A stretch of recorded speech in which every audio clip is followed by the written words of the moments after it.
Yeah, in fact, that's exactly what I wanted to contribute rather than ask a question. Because I was waiting for the word defense to be used throughout this, panel discussion and your presentation. And I'm happy to know that Anjali and Gajendra, they have the defense background. All I wanted to say is not a question as such, but I think defense is the place for real leadership. We have to motivate our Jawans for supreme sacrifice.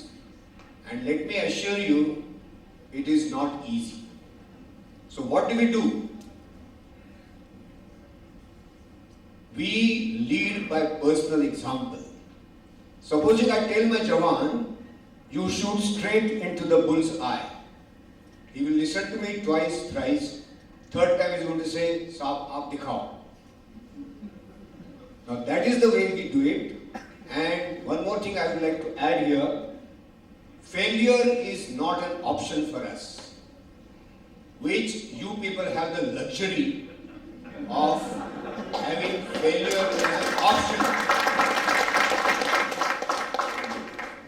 And the last, the least I wanted to say was, I have an excellent film on leadership by none other than Field Marshal Sam Manekshaw. And anybody who contacts me, I will give it free of cost. Thanks.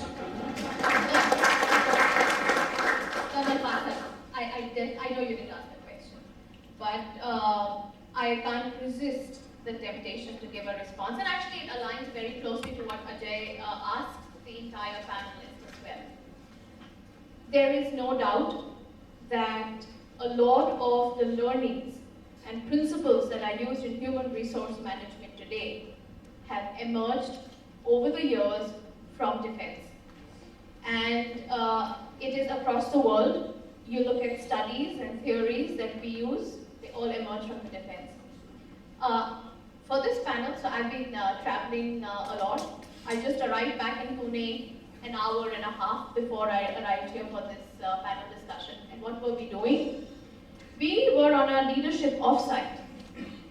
And one of the things that we are striving to achieve is this whole thing about leading versus managing. And leading from the front. And there is no better way or place to learn it than from the battlefield. And we had Captain Akhilesh Saxena. He is, for those of you who tracked the Kargil War, he is one of our war heroes who captured Tiger Hill along with Vikram Batra.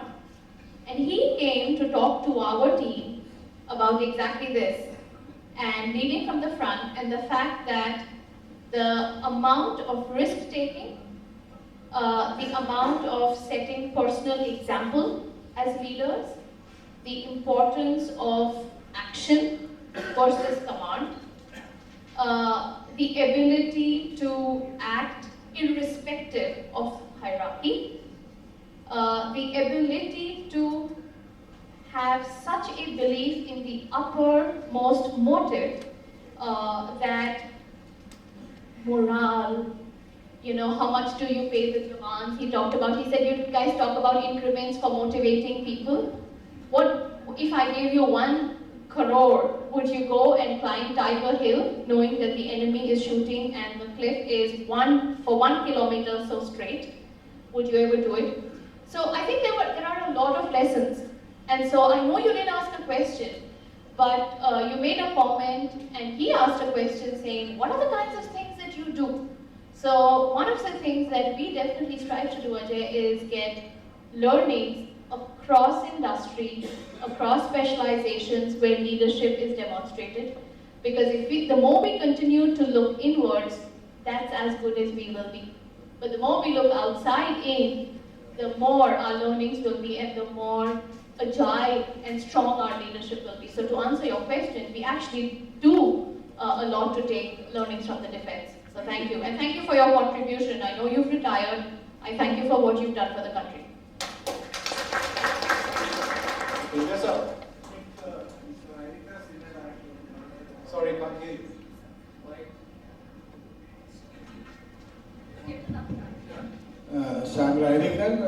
Senior Director of Maratha Chamber of Commerce, Industry, Agriculture.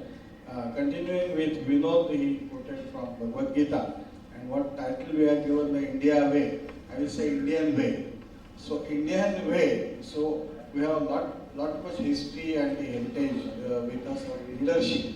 So I will just contribute one single couplet of Samartha Ramdas Swami, who was the Guru of Shivaji, Chhatrapati Shivaji Maharaj, through which I teach leadership program. So I will just quote, which will sum up an entire discussion of the 2 hours. What he says is one of the couplet. But I think you can use it further. so what he says in Marathi, no, he used Sanskrit. I am in Pune, so we will use Marathi also and translate in English. So he says that Mahanta Karave. Mahanta is the branch leader, you can say, the Mathadipati. So he says to his thousands of Mathadipati that don't sit just as a leader there, create further leadership. Mahanta Karave. In one single small couplet, he has given how to do it. Mahanta Karave, Yukti Buddhi ne bharave. Yukti is strategy, Buddhi is knowledge management, and bharave is inspiration. What he says, that give them strategy, make them competent, train them, and inspire them that they can do it, they can deliver.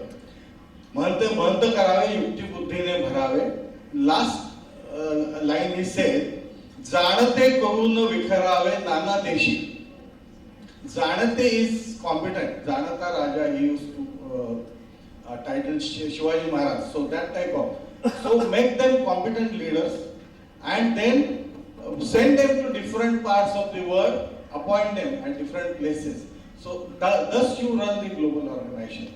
350 years back, Saint Ramdas, Guru of Shivaji Maharaj, in one couplet, he sums up the entire thing of leadership.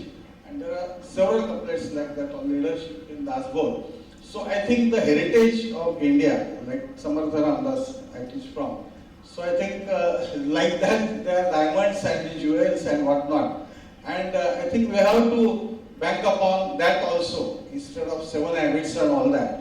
What we are having is super habits. So that's why I give title to my program as Super Habits of Das Bol. They are much beyond the modern management. I think we have to bank upon our culture and our spiritual heritage, which I think moves the entire world, it can move. So that's why I think the HR, moving from inner side at the spiritual level, is the most difficult part if we use the modern management. If we use our heritage, it is easier part, and for that whatever integrity, whatever you say, it should be actually at the ground level. Otherwise, so many, I think, jargons we are using in management, in quality, and in chamber, I'm saying for 30 years.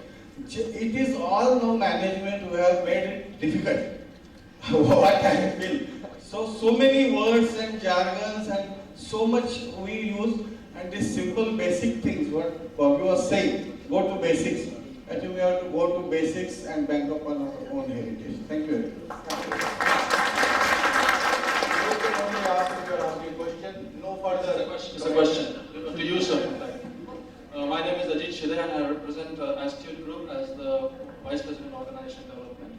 First of all, congratulations, sir. It was indeed looked like a painstaking survey. Just a couple of questions related to the survey in the first place. So I thought, here is my savior. He is going to say, what a great presentation. And it was, absolutely painstaking, not painful. Yes, because you said it was only in about 20 sites plus, but being a training and development earlier, I know what goes as an effort behind those 24 slides. So many congratulations to you, sir, in the first place. Just a question on that. You did mention that the survey was conducted about 3 years ago, and so did your slides, which said 2011. So my question is, are those things from the slides still relevant here? If yes, so what is normally the gestation period, if I may ask the question? How long would the next survey be conducted? So that's one of my questions first, and then I just want to sum up with an observation as well. So we are live now, so you can participate in the next. So we generally put 2 years difference. That was December 2011. So really it's about 3 years back. But the next survey is on. I think some of this will change. and the new survey will throw up some new things. But some of this is, which will remain for a long time. So yeah, and some of the stuff that we said here in the panel, jokes aside, was pretty much about that. I talked about long term, there was long term, and talked about values, there was values. So a lot of stuff that we talked about still looks to be very relevant. And just one last observation, and taking a cue from what Mr. Bobby said. You mentioned a very interesting point. In India, we still are hooked up so much on relationship issues rather than performance issues. And that's where my observation comes to.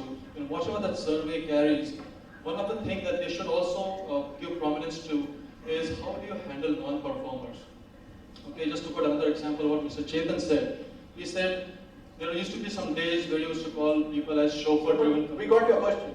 How to deal with non-performance? Anybody wants to deal with it? Because, let me just sort of add one more thing to that, and that's what Mr. Gajendra said, that if you go in the West, you just tell them once, you give a faceless memo and things are done. Now, I used to get training and development on a most diverse environment you can ever think of, on a cruise ships, 64 nationalities under one hand. Okay, and things used to get done there, But again, because we had a very strong non-performance, progressive disciplinary process. So how would you really incorporate that? Because that becomes a very tough thing in India. You ask a very good question, and particularly because we operate from the heart, and that's true, relatively more than from being task-oriented, like as you described. But it's really a balance. I wouldn't say we lean completely on one end, otherwise we wouldn't really get work done. So yes, relatively more on the heart, and which is why if you notice, I don't know, and I could be wrong, you're a researcher, you can correct me, but I don't know any other country where they call organizations and people who work in the organizations as one big family. So we always are so oriented about we are one big family, and we are in this together, and when we go down that path, that's when we struggle to do this part of the job where you have to confront or have those crucial, critical conversations with people who are not performing. But I would say two things. It doesn't have to be in isolation of family. Even in families, you tick people off, don't you? You do correct people because you love them and care for them. So to hide behind this, that how do you have these conversations? And I can just say two things, and because I know we have a lot more questions. But I'd say two things. One, never jump a surprise. If you've been having these conversations all through the year, I don't think you ever need to jump somebody with a surprise. And assume the situation is so bad that some large organizations sometimes go through these in downturns.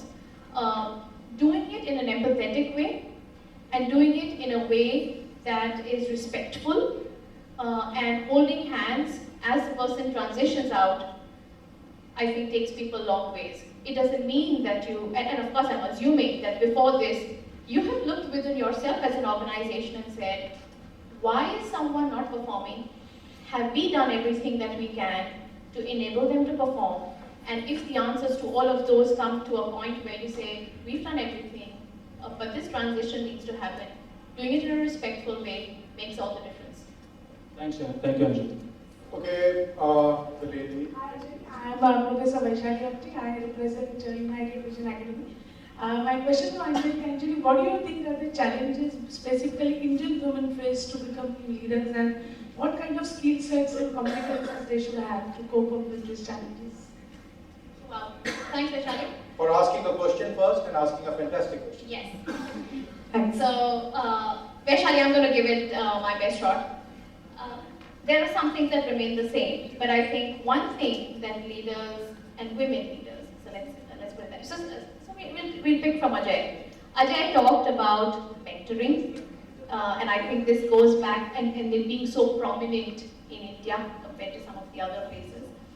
And I think it comes from culture, guru shishya, parampara. We tend to learn from elders, you tend to learn from people you look up to, and so on.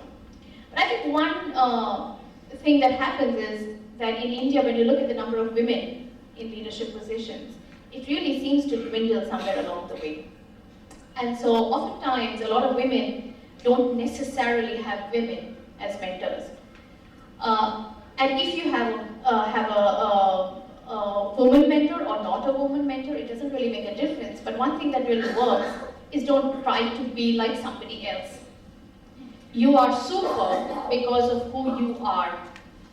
And I think that really works. Sometimes I've known women and friends who would have tried to be like somebody else, and you're not in your own skin. So don't compete trying to be like somebody else. But if you pick something that is good, that makes sense, steal with pride, and go ahead and adopt it. And you will always have stereotypes. You'll always have, and nowadays people are very, very wary of even cracking jokes because they think it could be stepping beyond limits. So don't lose your sense of humor. You know, it can get pretty boring otherwise. So if you are not too touchy about everything and you're able to manage your sense of humor, I think it takes you places. Keep trying things, be yourself. You are different and that's why it is so good that you are there. Otherwise we'd just be clones of each other. So do what your heart tells you is right, do it. And I think it'll be great. You go guns, and you are doing very well, Vaishali. And something about sense of humor. There are people who have sense of humor. There are people like me then who have nonsense of humor. I would like to come to my last question. Sorry, we can have the questions at the dinner table. I have a last question to my all panelists, which is, what is it that in terms of developing leaders, creative, innovative, that you either do or would like to do for creating future leaders? And can I start with this? We will then end with the Number one is identifying people those who are having fire in the belly. Means the urge and willingness to perform. Second thing, to coach them on a sustained basis. Emotionally connect with them. That's the third. And to force them to learn. That is creating learning agility, what you spoke. That's fifth thing is managing ambiguity. Don't come back to me if you face any problem. Do something there. It's development of your competence, how you manage the ambiguity. And the last and the least is sustained performance. Okay. So that's the sixth thing Thanks. that are required. Thanks, Vinod. And sorry, I missed saying that. This is a rapid fire prompt, so there is one thing, and quick in half a minute. What is it that you are either doing creative or innovative for creating future leaders? I think just one thing. What has been done to me or to my fellow leaders in the organization, same thing. Keep on providing enough opportunities as fast as possible without standing in their way. You don't have to think much about their compensation. Everything will be taken care of. You just keep on providing them enough opportunities and fast enough. That's it. So one of the innovative practices that we follow at Tata Power is to accelerate leadership development for those who deserve accelerated leadership development. And that's a program, it's pretty unique at Tata Power and many other companies.